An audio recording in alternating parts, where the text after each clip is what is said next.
কলকাতার নাম উঠলে কেন জানি না দুটো শব্দ সব থেকে আগে আমাদের মুখে আসে, একটা হচ্ছে হাওড়া ব্রিজ আর একটা হচ্ছে ভিক্টোরিয়া মেমোরিয়াল। তো যেটা 1909 থেকে শুরু করে 1921 অবধি নির্মিত, যেখানে রানী ভিক্টোরিয়ার স্মৃতি বহন করে, তার সাথে ব্রিটিশ শাসনের প্রতীক হিসেবে প্রচলিত হয়ে আসছে।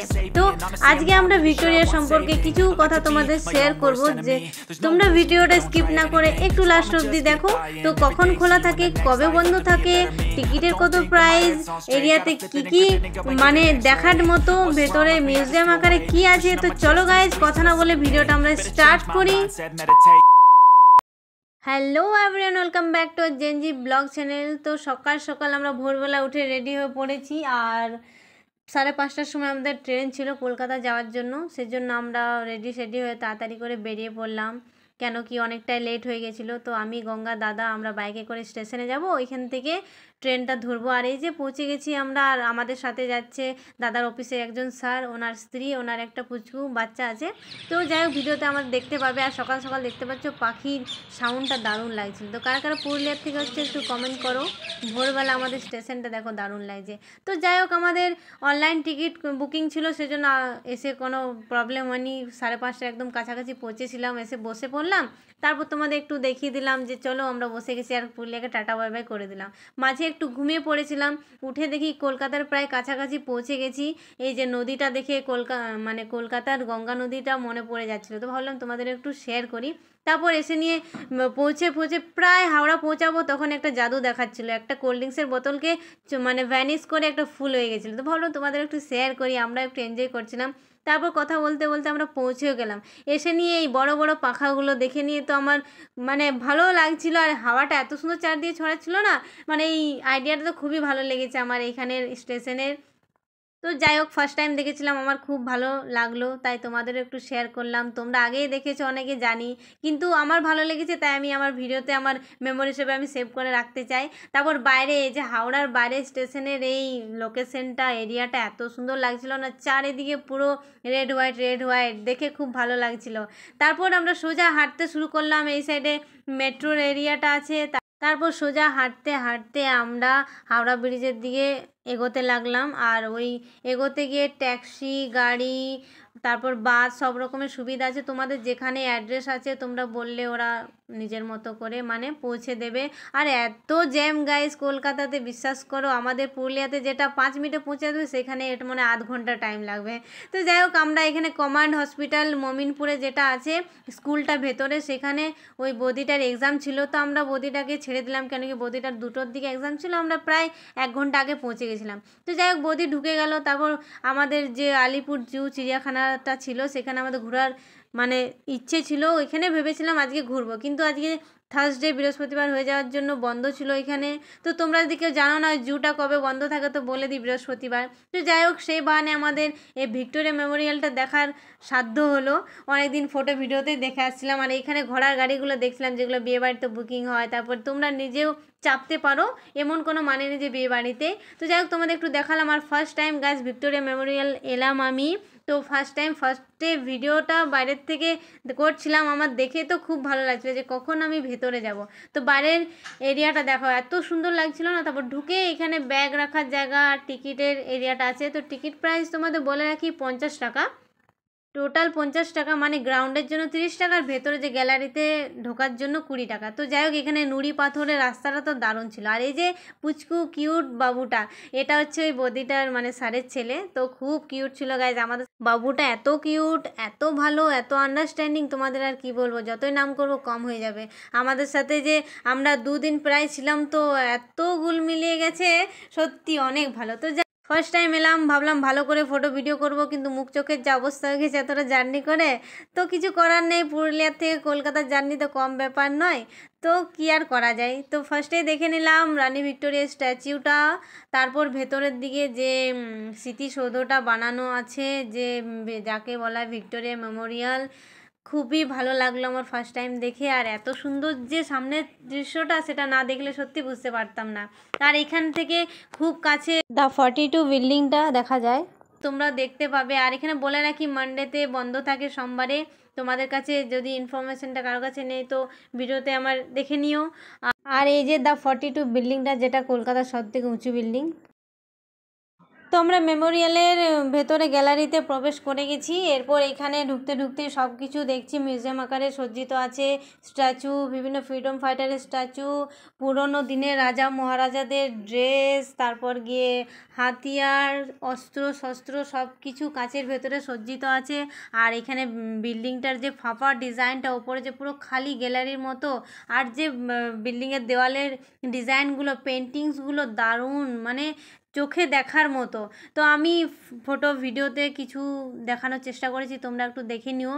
সবই হিস্টোরিক্যাল জিনিসপত্র, তথ্য সব কিছু এখানে মিউজিয়াম আকারে সজ্জিত আছে। আর এই যে ছোট্ট ডিজাইনটা মেমোরিয়ালের এখানে করানো আছে। আর একটা বড় পেন্টিং ছিল তার পাশে। পেন্টিংটা আমার তো পার্সোনালি খুবই ভালো লেগেছিল।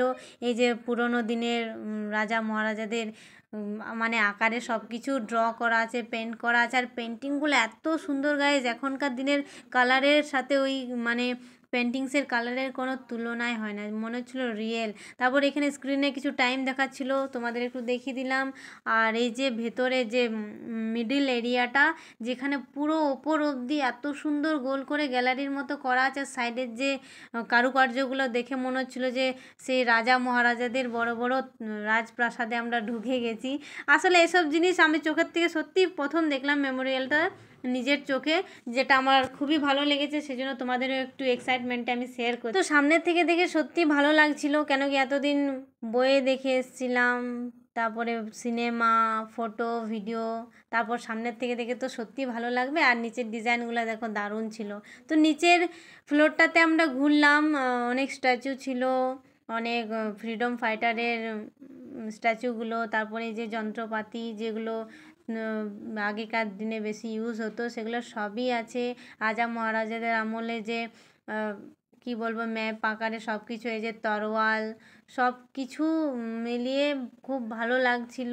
আর এই যে পুরনো পুরনো বুক, দলিল, আগেকার দিনে পেপারে কীরকমভাবে খবরগুলো আসতো, ইম্পর্টেন্ট তথ্যগুলো সবই মিউজিয়াম আকারে কাঁচের ভেতর রাখা আছে।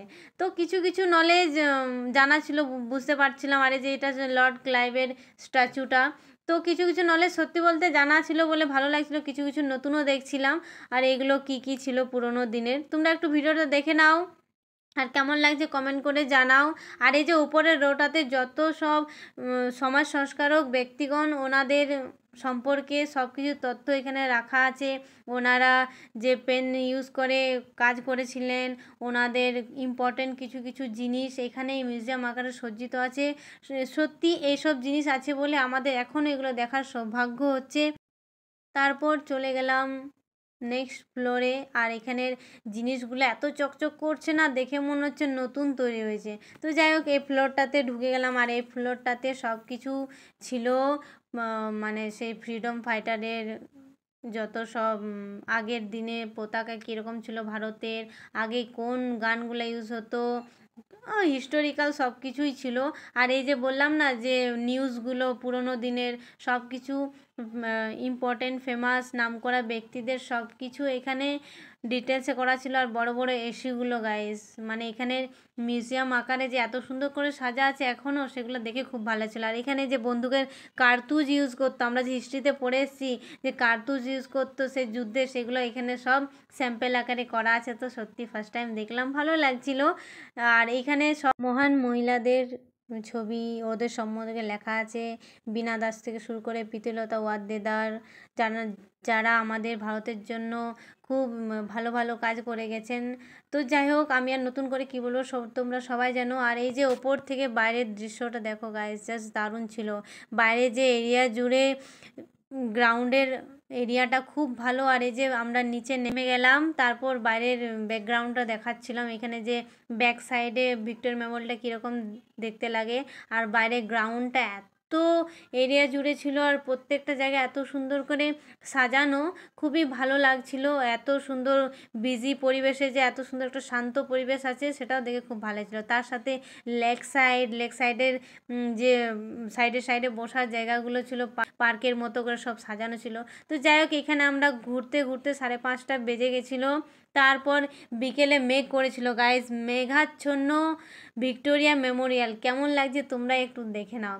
তো যাই হোক, আমরা এরপর হড়বড় করে বেরোচ্ছিলাম, কেন কি ম্যামের এক্সাম মানে বৌদির এক্সামও শেষ হয়ে গেছে আর সঙ্গে সঙ্গে বৃষ্টিও শুরু হয়ে গেছে। তো আমরা একটু বাইরে দাঁড়িয়ে গেলাম, আর এখানে মেঘাচ্ছন্ন বৃষ্টি ছন্ন ভিক্টোরিয়া মেমোরিয়াল কত সুন্দর লাগে, তোমাদের দৃশ্যটা একটু দেখাচ্ছিলাম। তো বৃষ্টি ছেড়ে গেলো আর আমরা হাঁটতে হাঁটতে একটু এগিয়ে গেলাম, কেন কি বাস ধরতে হবে, এর থেকে একটু এগিয়ে বাস ধরার এরিয়াটা আছে।